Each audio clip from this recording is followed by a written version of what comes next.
into another bout of political turmoil. But let's, of course, start with what is happening with respect to the Gaza Strip, where Donald Trump took a victory lap in West Asia. From Israel to Egypt, the American president stole the spotlight, not just the war in the Gaza Strip. He said, this is what he claims, that peace has now been established in all of West Asia.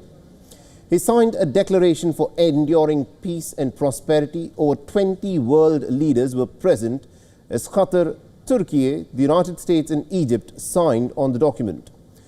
Trump later boasted about his achievement. Together we've achieved what everybody said was impossible. At long last, we have peace in the Middle East, and it's a very simple expression, peace in the Middle East, and we've heard it for many years, but nobody thought it could ever get there. But beyond the claims, the fundamental question of Palestinian statehood still remains unanswered. The document signed by Donald Trump in the Gaza Peace Summit does not give any clarity on the matter. It has no mention of Palestinian state, but it acknowledges that lasting peace will require the Israelis and Palestinians living together. Now, on the way back to Washington, Donald Trump was asked if he'll be open for a two-state solution between Israel and Palestine. In response, the United States was very evasive. Talking about rebuilding Gaza. I'm not talking about single state or double state or two state. We're talking about the rebuilding of Gaza. What's the road ahead for governing Gaza? Because a lot of people like the one-state solution. Some people like the two-state solutions. We'll have to see. I haven't commented on that. Now, Israel has officially stepped back to the predetermined line, but sticking points remain.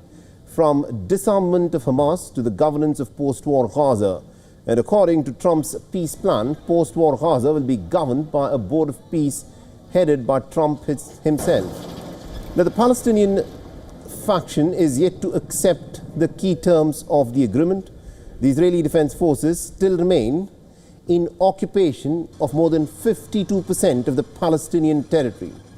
Donald Trump has said that the talks on the next phase of the Gaza peace plan are already underway. Well, it started. I mean, it started as far as we're concerned. Phase 2 has started. And, you know, the phases are all a little bit mixed in with each other. They're going to start cleaning up.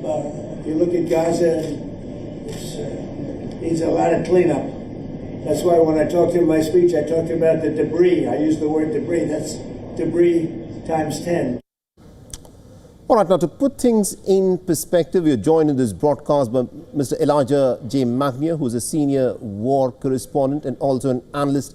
He's joining us on this broadcast from Brussels. Mr. Magnier, thank you very much indeed for joining us here on WION.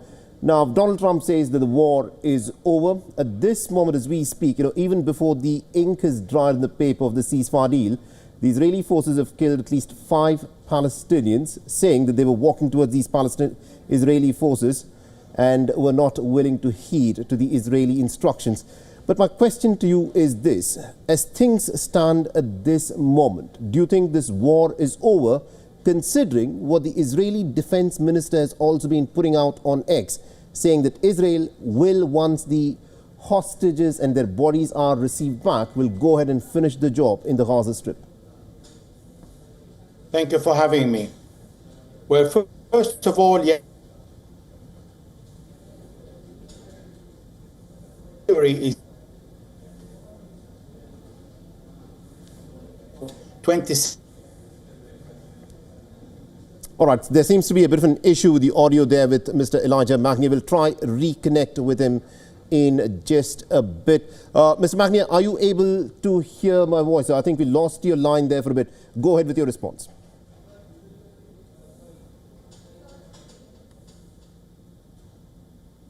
I can hear you.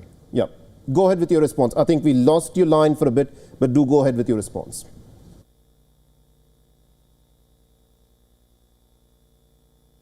So, yes.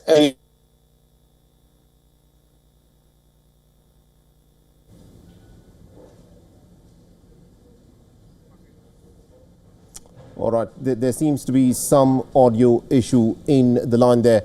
But this, of course, is the big question. Remember, is this a ceasefire that will last? Because there are a lot of ifs and buts and a number of different hurdles that we need to, of course, jump across before there can be a permanent sort of ceasefire. But Donald Trump, as far as he's concerned, says that this war is over, but the Israelis are still in occupation of 52% of the Gaza Strip. Gaza Strip needs to be rebuilt. As things stand in Gaza, it is unlivable. Everything that makes life possible, all infrastructure that makes life possible, has been completely destroyed in this campaign of devastating Israeli bombings.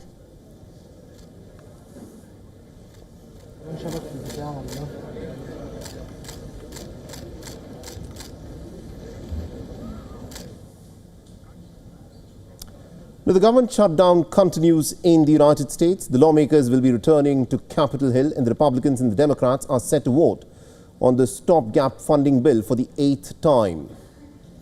Now, the United States government shutdown has entered into its 14th day, and it is making it the 5th longest shutdown in the country's history.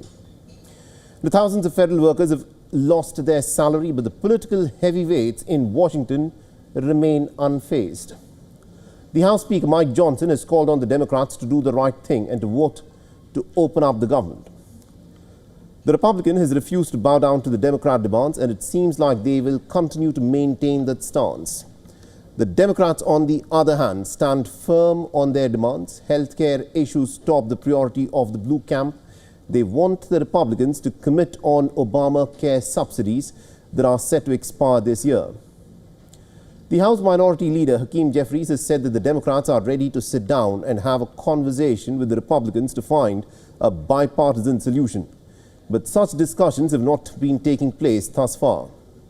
So as the showdown continues at the Capitol Hill, the Treasury Secretary, Scott Bessent, has issued a warning. In an interview with the American broadcaster Fox News, Scott Bessent said that the shutdown has started to impact the American economy. Now, U.S. media reports show that the shortage of workforce is having a severe impact on air traffic operations. Now, nearly about 8,000 flights have reportedly been delayed, and more than 270 others were cancelled on Sunday alone. With another Senate vote on the line, there is no breakthrough in sight, and the government shutdown is likely to continue in the United States. All right, now my colleague Susan Tehrani is joining us live from New York. Susan, bring us up to speed with this government shutdown, which seems to have been dragging on for 14 plus days now. How bad are the things? What is impacted for people outside of the United States who do not know what a government shutdown is? Tell us, is this biting the American people? How is the administration running? Yeah, some 2 million federal workers are either furloughed or are working without pay as we speak right now. And there is a growing concern about notably air control and air traffic individuals who have frequently been calling in sick. But nonetheless, you know, the airports are continuing to function. And then there are those security issues as well. The longer that this shutdown continues, and it appears that it will continue beyond today, the two sides are just too far apart from one another, then you really have concerns about these furloughed workers and just basic needs like food, going to the food bank, perhaps. Food banks getting really overwhelmed because these individuals are waiting for their paycheck. And when the paycheck doesn't come, then that's the first really issue that, you know, is a cause for concern.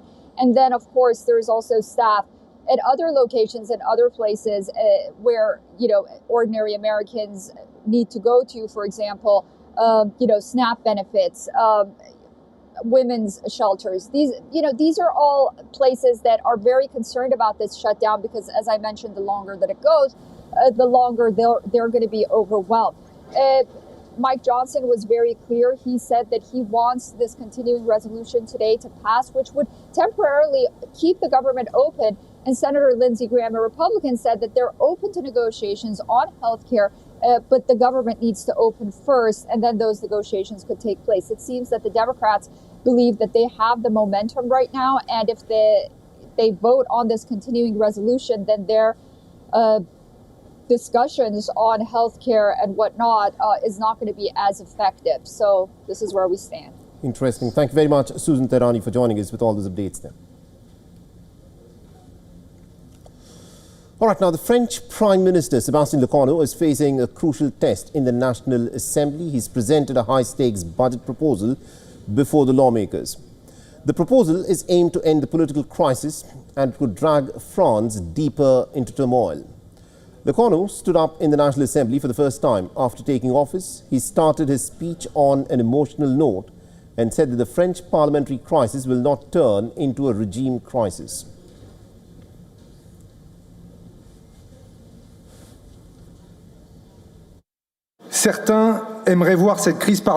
Some would like to see this parliamentary crisis turn into a regime crisis.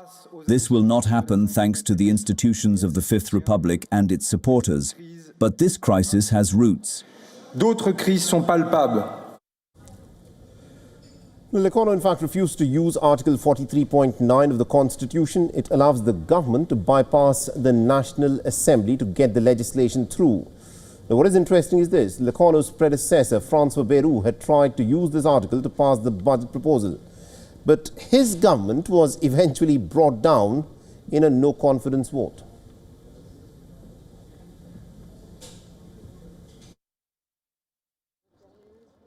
I have decided not to use Article 49, paragraph 3 of the Constitution. This is the guarantee for the National Assembly that debate, particularly on budgetary matters, but not only, will take place fully, to the very end, to the vote. Lecornu himself is facing two no-confidence votes. Far-right and hard-left parties have filed the motion hours before Lecornu's speech. The motions will be voted on the 16th of October. The Socialists are also contemplating their own no-confidence motion if Lecornu fails to accept their demands. The French President Emmanuel Macron, on the other hand, has issued a threat. He has vowed to dissolve the National Assembly if the Lecornu government falls after a no-confidence vote. Now, according to the budget proposed by the French Prime Minister, there will be job cuts, some pension and social security payouts will be frozen, more homes will be brought under a lower bracket of housing tax, and taxes will be raised on high-income individuals. He's also announced the suspension of pension reforms. Now, France passed the pension reforms in 2023 and these have been largely disputed ever since. Now, the amendments have raised the retirement age from 62 to 64 and have also added a requirement of a minimum of 43 years of work for an eligible retiree. The proposal aims to bring down France's budget deficit. The country is on EU notice and it must drag the budget deficit below 3% of its GDP that now stands at about 5.8%. Now, France has witnessed frequent street protests in recent times, block everything protests to national strikes and governments falling like a house of cards. The Eurozone's second biggest economy is facing a combination of political and economic challenges.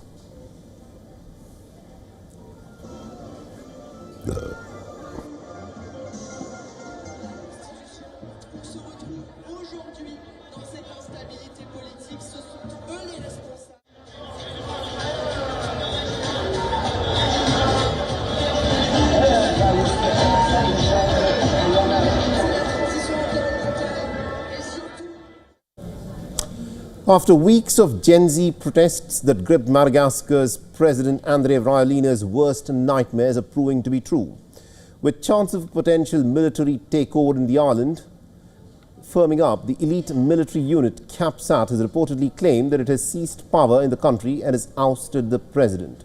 And this comes after the lawmakers in Madagascar's National Assembly voted to impeach President Rajoelina by 130 votes in favour and one blank vote. And now the High Constitutional Court has to validate the vote for it to come into effect, and this comes despite Rajoelina's decision to dissolve the lower house of the parliament, as he feared an opposition-led vote would actually oust him from office. The legality of the move remains under scrutiny. However, what's even more startling is the fact that Rajoelina's own party reportedly has voted for him to step down immediately. In an address to the countrymen from an undisclosed location, Rajoelina has said that a military rebellion forced him to flee from his own country. amin'ny fotom-pisainana malagasy izany andefa andeha fa dia nisy tokoa ny tedi-dratsy. There have been real plans since 25 September for a coup, an assassination attempt against me.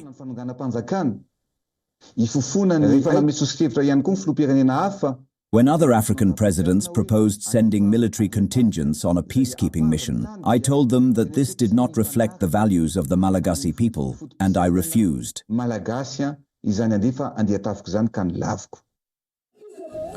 Now, the deadly anti-government protests led by Gen Z protesters that began on the 25th of September reached a tipping point over the weekend that forced the president to go into hiding. The United Nations has said that at least about 22 have been killed in the violence that erupted following the street protests.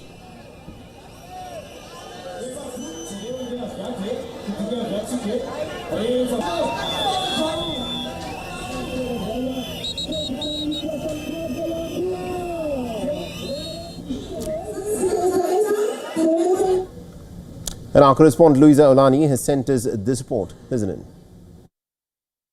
Following reports that the embattled Madagascar president, Andry Rajoelina, fled the country via French military aircraft, he has spoken from where he described as a safe location.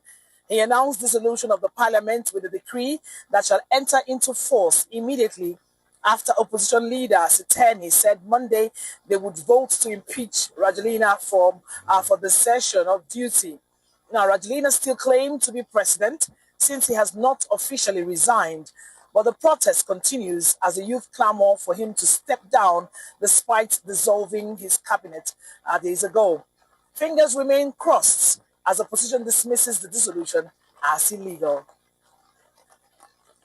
From Lagos, Nigeria, Louisa Olani, WION, World is One. In India, Bihar Assembly elections are just around the corner and political activities are heating up in the state. It's a three-cornered battle in Bihar this time. The BJP and the JDU-led NDA alliance is being challenged by the RJD Congress-led India bloc and the newly formed Jan Suraj party. The Bharatiya Janata Party has announced a list of 71 candidates. 35 of these seats will go for polls in the first phase, that is on the 6th of November. Now, the voting on the rest of the seats will take place in the second phase. The list includes both the Deputy Chief Ministers of Bihar. Samrat Chaudhary will be contesting the polls from the Tarapur seat in the Munger district, while Vijay Sinha's fate will be determined in the Lakhisarai seat. The seats of both BJP heavyweights are going for polls in the first phase. Now, the Bharatiya Janata Party's alliance partner, the JDU, on the other hand, is facing a fair bit of friction. The party is yet to announce candidates, but before the big announcement, it has faced a setback. The party's Member of Parliament from Bhagalpur, Ajay Mandal, has resigned over disagreement on seat distribution.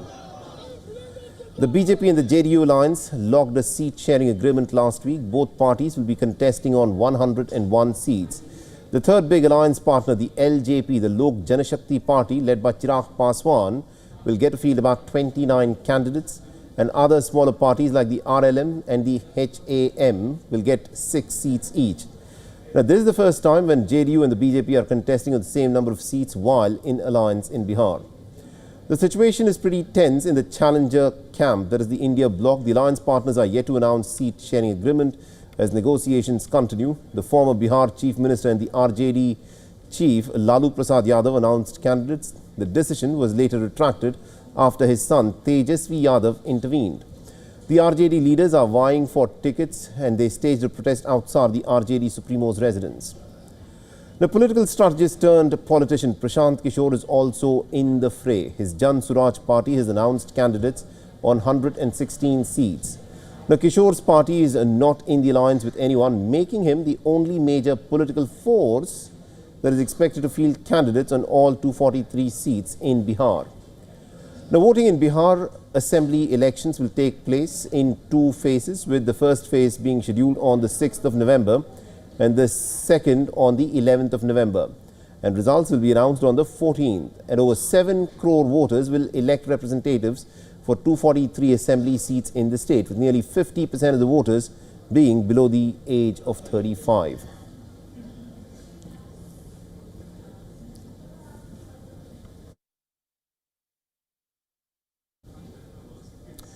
Now, the race for Cameroon's presidency is still on, but the opposition candidate Issa Chiroma, a long-time ally and the former spokesperson for President Paul Biya, has claimed victory in the 12th of October elections. Now, Chiroma declared victory late on Monday night, urging President Paul Biya to accept defeat and to honour the truth of the ballot box. Je vais le dire avec gravité et simplicité.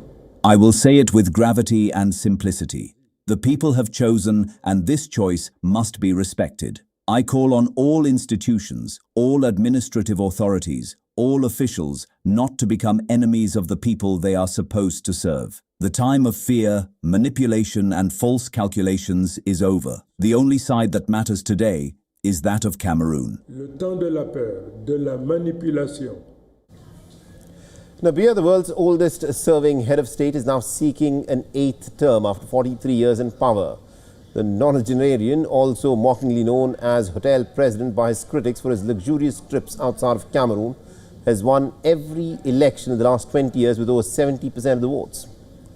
Now, the government has not officially responded to Chiroma's declaration. Cameroon's electoral law allows results to be published and posted at polling stations, but final tallies must be validated by the country's Constitutional Council, which is until the 26th of October to announce the final results.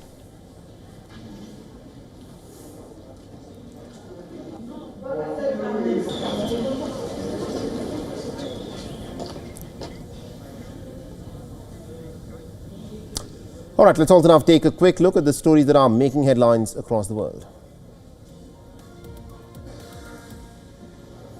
The Venezuelan Nobel Peace Prize winner Maria Corina Machado has said that the President Nicolas Maduro's time is up and has urged him to peacefully cede power with or without talks. Now, speaking from her hiding location, Machado offered personal guarantees to Maduro for a smooth transition, but has warned that resistance will have serious consequences. She stressed the military's key role and has said that Venezuela is on a countdown towards regime change.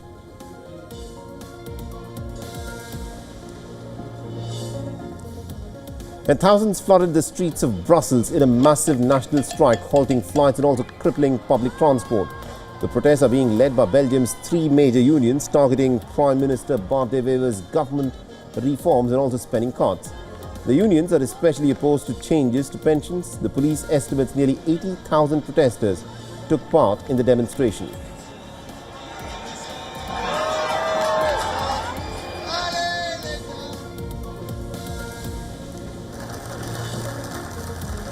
The political uncertainty looms over Japan as the opposition parties are holding some high-stakes talks to oust the ruling party.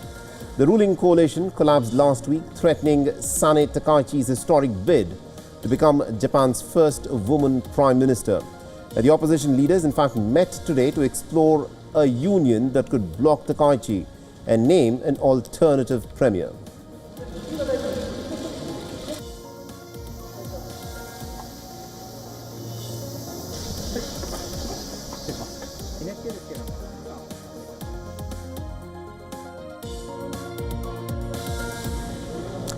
And with that, it's a wrap on this edition of Race to Power. Thanks for watching.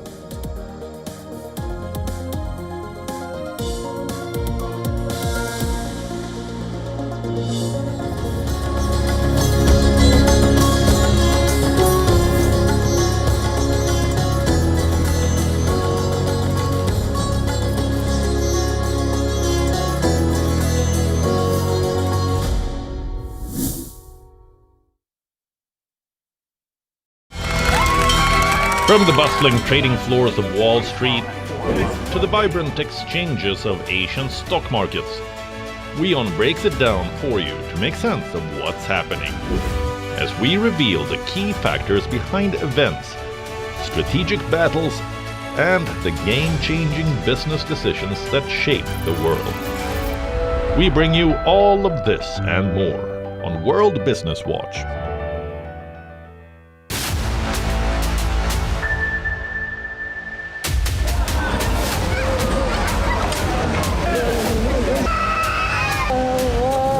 Over. Okay, you understand that?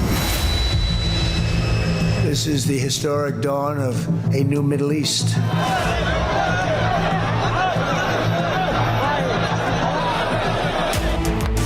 best day of my life.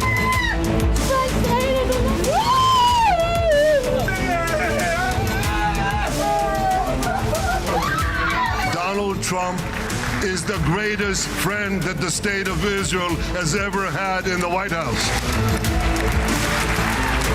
Mr. President, you are committed to this peace. I am committed to this peace for their great contribution to this effort.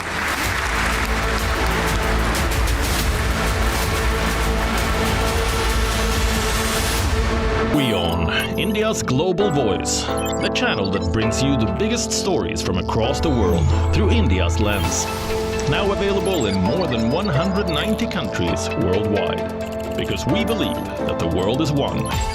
Watch us in Africa, Europe, USA and Canada, South America, Asia Pacific, Middle East and North African regions. Also available on these digital platforms across the world. WION. World is one. The Earth is sending distress signals. Wildfires, droughts, and melting glaciers. Can we reverse the damage? Explore the harrowing effects of climate change. It's a wake-up call. Global emergency. Climate Tracker on WION World is One.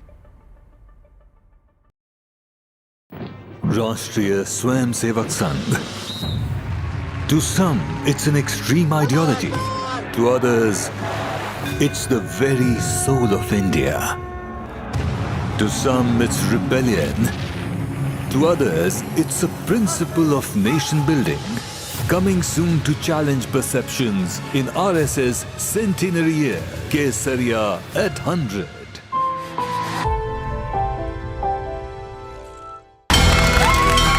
From the bustling trading floors of Wall Street to the vibrant exchanges of Asian stock markets, WION breaks it down for you to make sense of what's happening.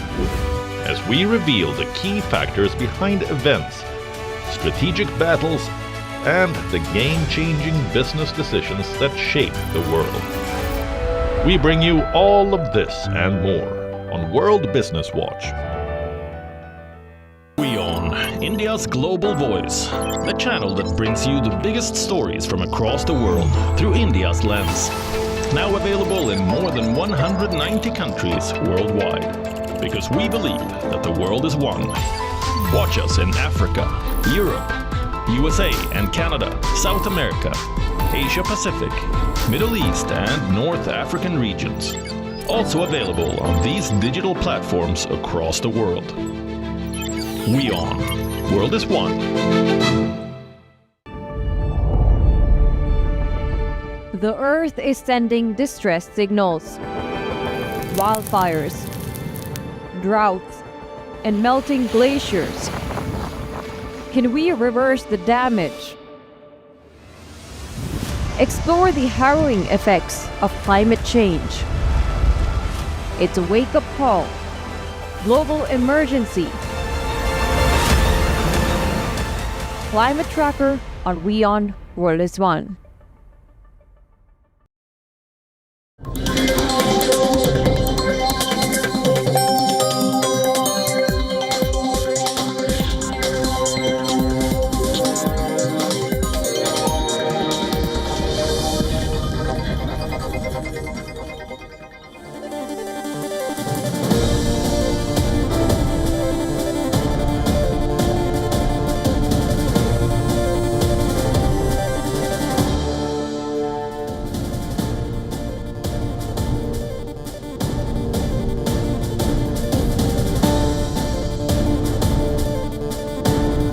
Hello there, you're watching WION Fine Print. Thank you very much for staying with us. This is WION World is One. I'm Eric Njoka. The headlines.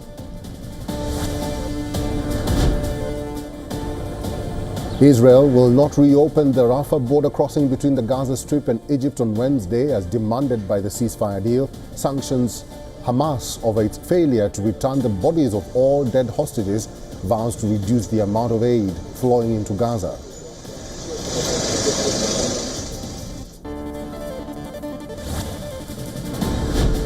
Emergency crews rushed to contain a large fire after Russian forces carried out a drone attack on an infrastructure facility in Ukraine's northern region of Chernihiv.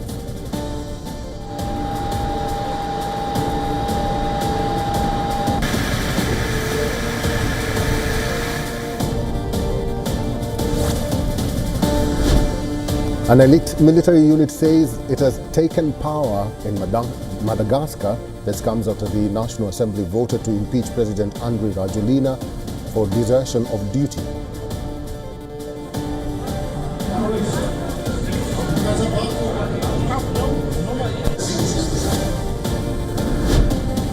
At least 16 people killed after factory erupts at a garment factory in Bangladesh. Search for missing people still underway.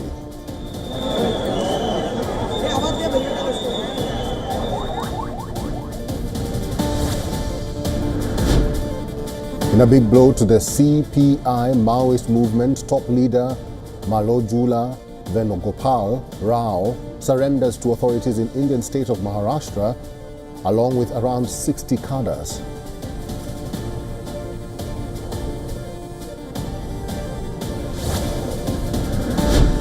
Scientists uncovered a set of dinosaur footprints stretching more than 200 meters in a British quarry during a summer excavation.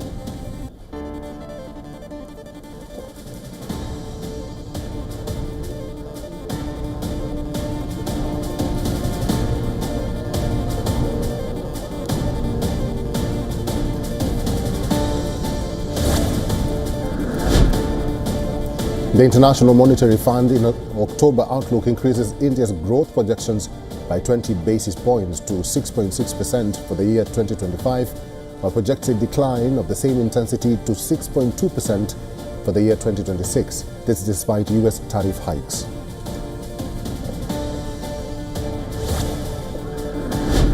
And Turkey reported a record current account surplus in August as tourism revenues and a narrower trade gap boosted inflows that offers temporary relief to the country's external finances.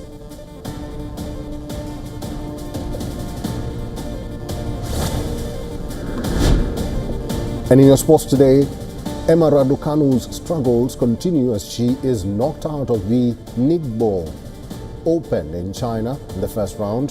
The 2021 US Open champion loses to Lin Zhu in 3 sets.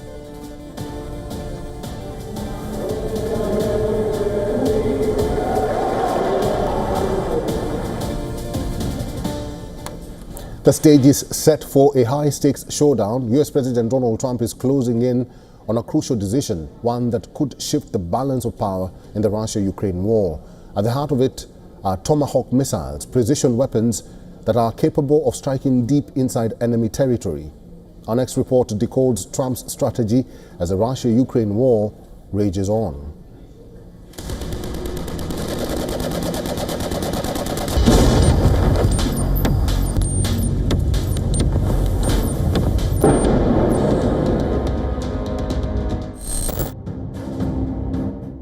Russia is raining terror across Ukraine.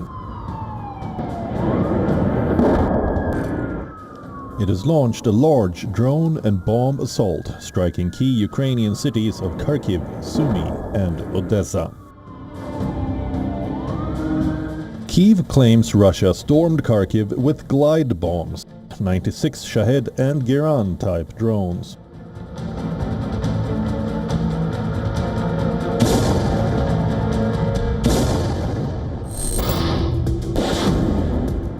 Russia is pouring massive resources into its air campaign, attempting to overwhelm Ukraine's air defenses.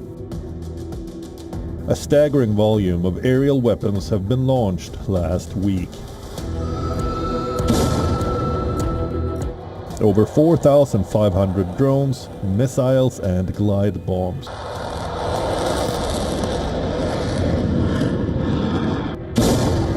Marking one of the most intense periods of air attacks since the war began.